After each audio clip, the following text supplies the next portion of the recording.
Yo creo que la actualidad de la política económica de esta semana viene por la coincidencia de dos problemas, de dos cuestiones de política económica que están profundamente relacionadas y son, por una parte, la situación de las cajas de ahorro y, por otra parte, la ocultación de déficit de las comunidades autónomas. Me refiero, por supuesto, al déficit que habían ocultado, como parece evidente, las comunidades de Madrid, Valencia, Castilla y León, pero también a la curiosa historia, que creo que puede dar mucho resultado, si la seguimos de cerca, de la posible apropiación ilegal por parte de la Comunidad Foral de Navarra del IVA que no le correspondía cobrar por Volkswagen y que tan buen resultado le ha dado para sus finanzas, ¿no? Es decir, cada día va apareciendo más que las gestiones que se nos decían que eran tan ejemplares de las comunidades autónomas, en cualquier caso, y con independencia del partido que gobernara y con independencia de su régimen fiscal, pues está resultando que es uno de los problemas más serios que tenemos como Estado. Y esto está redundando muy negativamente en la credibilidad de España, es decir, en su falta de credibilidad. Los inspectores que van a venir desde Bruselas para ver el estado de las cuentas públicas, esta vez parece ser que vienen con el programa de concentrarse sobre todo en las comunidades autónomas. Y no es para menos, porque teniendo en cuenta que las comunidades autónomas en España tienen más gasto corriente que el propio Estado, evidentemente el principal foco de descontrol del déficit público, como nuestro partido lleva diciendo desde que lo fundamos, está en las comunidades autónomas, como todos saben. Y esto es algo que se ha estado negando primero, después ocultando, pero que ahora ha emergido con la crisis. Es decir, necesitamos un debate político serio, y cuando digo serio es constitucional, en España, sobre el control de nuestro gasto público, pero no solamente por un problema de gestión, sino porque es evidente que el sistema de reparto de competencias Estado, comunidades autónomas, ayuntamiento, es un modelo fallido, es un modelo que ha fracasado y que nos ha llevado a esta situación. Decía antes, además, que tiene mucho que ver con la situación de las cajas de ahorros. Por supuesto, quería comentar alguna cosita sobre Bankia, pero antes quería hacer también una referencia al caso de Caja Segovia, que, como ustedes saben, pues ha dado un giro porque la Audiencia Provincial de Soria ha decidido que se reabran las investigaciones que había, tanto propuestas por la Fiscalía como por las denuncias de Unión, Progreso y Democracia, sobre lo que ha ocurrido en esta pequeña caja de ahorros ahora integrada en Bankia, que pensábamos cuando lo sacamos a la luz, y lo seguimos pensando ahora, que lo de Caja Segovia es un buen ejemplo del tipo de gestión nefasta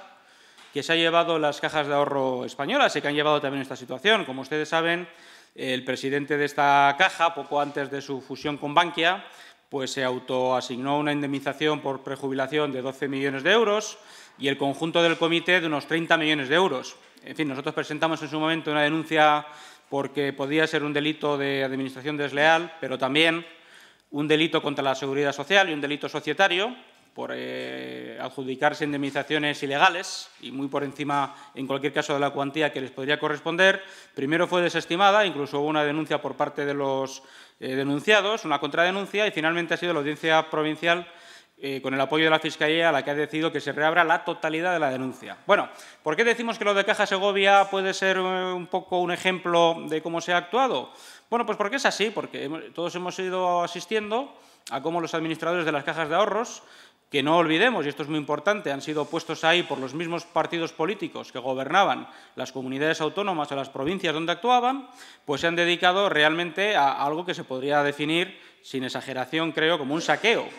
Es decir, a cajas de ahorros que estaban en una situación financiera delicadísima, vaciarlas vía indemnizaciones, prejubilaciones, seguros privados de jubilación, etcétera, etcétera, etcétera. Y que, además, la absorción de Caja Segovia por Bankia, como ha habido otras cajas de ahorros en la misma situación, pues hizo, o parecía que iba a hacer posible que esto se ocultara, es decir, que pasara desapercibido. No es así. Pero yo querría señalar la atención o subrayar este detalle que es importante. Estos administradores, que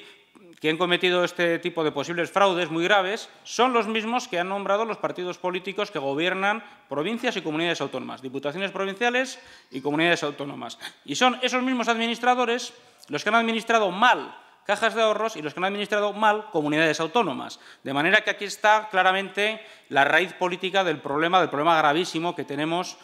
primero financiero y segundo de credibilidad como país, que no para de empeorar. El último dato al respecto, como ustedes saben, es que parece ser que se va a convocar una cumbre europea antes del 17 de junio a la que no se le ha invitado a España. En principio, parece ser que los países que van a participar son, por supuesto, Alemania, Francia y también Italia, y España quedaría descolgada. Nosotros, por cierto, queremos aprovechar para pedirle al Gobierno que insista en que España tiene que estar, por razones más que evidentes, pero no deja de ser un hecho que si a España no se le invita es porque el Gobierno de España en la actualidad no tiene credibilidad. Y no tiene credibilidad porque ha habido una ocultación sistemática y permanente de la verdadera situación financiera de España y de las razones profundas de esa situación, que, como les digo, es una politización completamente ilegítima e intolerable de todas las instituciones, que en este caso han sido las cajas de ahorros, ¿no? No deja de ser también significativo que el informe que ha elaborado el Fondo Monetario Internacional pues diga que el 70% del sector financiero español está sano, que no tiene problemas especiales y que no parece que harían falta nuevas provisiones masivas de dinero, salvo las cajas de ahorros, justamente, cuyo epítome, cuyo ejemplo más notable es el de Bankia, ¿no? Bien, a este respecto también le queremos pedir al Gobierno que, precisamente para restablecer la credibilidad de España y para que le vuelvan a invitar a cumbres europeas y para que España sea un miembro, un socio importante de la Unión Europea y de la zona euro y no simplemente un alumno aventajado de las lecciones alemanas que después pide, por favor, que se le reconsidere los deberes que se le han impuesto, bueno, pues que para recuperar esa credibilidad es fundamental actuar con decisión en dos cosas. Una de ellas, depurar las responsabilidades políticas y, por supuesto, las penales y civiles, si las hay, que creemos que las hay, por lo que ha ocurrido en Bankia. Y nos referimos por su salida a bolsa, las condiciones en que se hizo, en lo que constituyó pues, un caso bastante claro, por lo menos desde el punto de vista político, de engaño masivo, ¿no?, a pequeños ahorradores. Y pensamos que hasta que no haya una depuración de responsabilidades es que España no va a recuperar la credibilidad que le corresponde y va a ser todo el sistema financiero y no solo Bankia la que pague la factura de esta pésima gestión política de este banco, un banco fundamental en España, un banco sistémico. Y además también que actúe sin dilaciones en la reforma del sistema financiero, que se está haciendo muy mal. La reforma del sistema financiero se está haciendo, como todos ustedes saben, vía decreto ley, con la justificación de la urgencia. Pero es que, claro, lo que es urgente es restaurar la credibilidad, la confianza. Y es que esta reforma financiera no está haciendo ni una cosa ni la otra. Lo que está haciendo es lo contrario, debilitar la credibilidad y la confianza. De manera que hay dos cosas que hacer urgentes. Primero, decir la verdad, cosa que evidentemente no se ha hecho, como se ha podido ver en la ocultación de créditos de del déficit de comunidades autónomas y de la situación de las cajas. Y, en segundo lugar, actuar con decisión, sin dilaciones, pero respetando lo que es una democracia parlamentaria. Es decir, dejando de traernos los jueves unos decretos leyes incompletos, que muchas veces además corrigen decretos leyes anteriores, en lo cual también, por cierto, una actuación que va desde el punto de vista del procedimiento parlamentario es insostenible, porque un decreto ley se pueden corregir erratas, pero no se puede corregir por otro decreto ley. Por eso haría falta rehacerlo de nuevo. Y, finalmente, decretos leyes que actúan a cuentagotas, es decir, a función de la urgencia del momento, de la última prisa que ha aparecido, pero sin ir a lo importante. Bueno, pues pensamos, para ir concluyendo, que esto es básicamente lo esencial. Si queremos superar la crisis, y la queremos superar, además, con crecimiento y volviendo a una economía productiva y solucionando los graves problemas históricos que tiene la economía española, pues ahora es el momento. La crisis es la que te da la oportunidad. Y nosotros estamos viendo con mucha preocupación, que exponemos cada vez que tenemos la ocasión, que por parte de este Gobierno no existe ninguna verdadera voluntad de enfrentarse a estos problemas políticos de fondo y a estos problemas de política económica de fondo, y que en ese sentido, aunque está tratando de ganarse el aprobado por parte de Alemania, y el señor Rajoy ha vuelto muy contento de que se lo haya dado a la señora Merkel en Chicago, pues bueno, seguimos estando más atados de lo que parece a lo que ellos llaman la herencia socialista. Es cierto que hay una herencia nefasta de los gobiernos de Zapatero que estamos pagando carísima, como por otra parte ya se veía venir, pero también es cierto que el Partido Popular y su Gobierno no están demostrando ninguna iniciativa, ni planificación, ni voluntad política de justamente resolver aquellas cosas y, por ejemplo, romper de una vez con la politización de las entidades de ahorro, en concreto de las cajas. Todavía en Bankia siguen estando presentes los representantes de partidos políticos y sindicatos. Hemos preguntado por eso en la Asamblea de Madrid y se lo queremos preguntar también al señor de Guindos si es que finalmente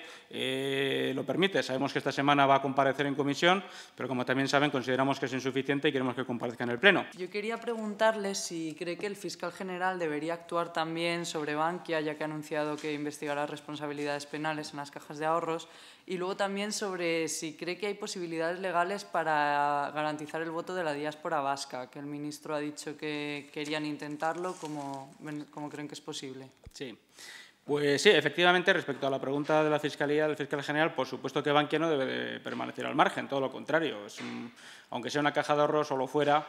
anteriormente, es un banco sistémico y, desde luego, lo de Bankia ha sido simplemente la expresión extrema de lo que ha sido la pésima política respecto a las cajas de ahorros, de manera que no habría que aislarla, habría que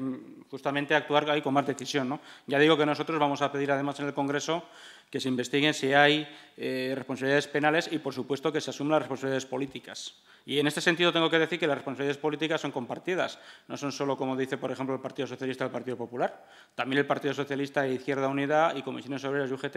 estaban en el Consejo Administrador, primero de Caja Madrid y después de Banca. De manera que todos ellos deberían explicarnos qué es lo que ha sucedido y asumir las responsabilidades que correspondan, ¿no? Respecto a lo del voto de la diáspora, pues mire, a nosotros siempre nos ha parecido un tema de muy difícil solución constitucional. Primero porque la Constitución es tajante,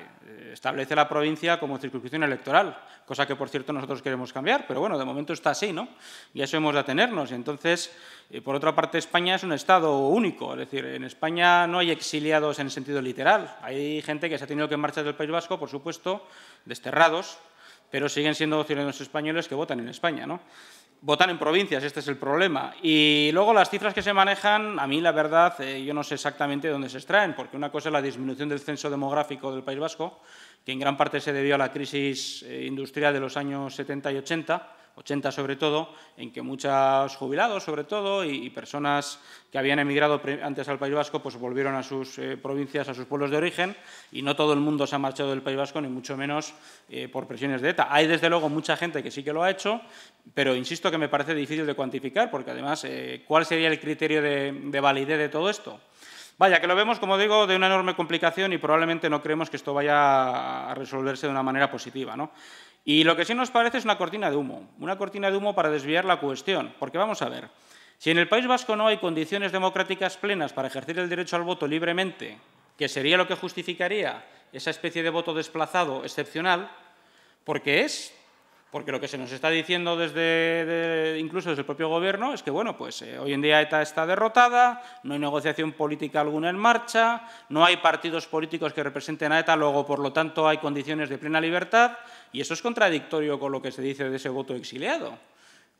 Nosotros pensamos que hay que actuar en la raíz del problema y, como ya hemos dicho, consideramos que Amaiur, hasta que no rompa con ETA de una manera expresa y se han negado reiteradamente a hacerlo, pues es un partido heredero de Batasuna y habría que aplicarle la ley de partidos. Y nosotros, el día que estos partidos, tanto Amaiur como Bildu, lo hemos dicho también infinidad de veces, y no nos vamos a cansar de repetirlo, rompan con ETA, exijan su disolución incondicional y condenen el terrorismo, entonces se habrán dado los pasos para que haya partidos que vengan de ese mundo plenamente legales. Hasta entonces, en nuestra opinión, no. Entonces, lo que no entendemos, y nos parece una completa incoherencia, y como digo, una cortina de humo, es que el Gobierno no actúe en este sentido y, por otra parte, se hable de, o se especule, porque ya digo que esto tiene muy poco recorrido constitucional, con crear una excepción para votantes vascos que se han tenido que marchar del País Vasco por la presión terrorista. En todo caso, habría que preguntar a quienes han marchado del País Vasco por la presión terrorista si creen que se den las condiciones para volver libremente a sus pueblos de origen. Y entonces ahí seguramente nos encontraríamos con este problema, que muchos siguen creyendo que no se dan esas condiciones.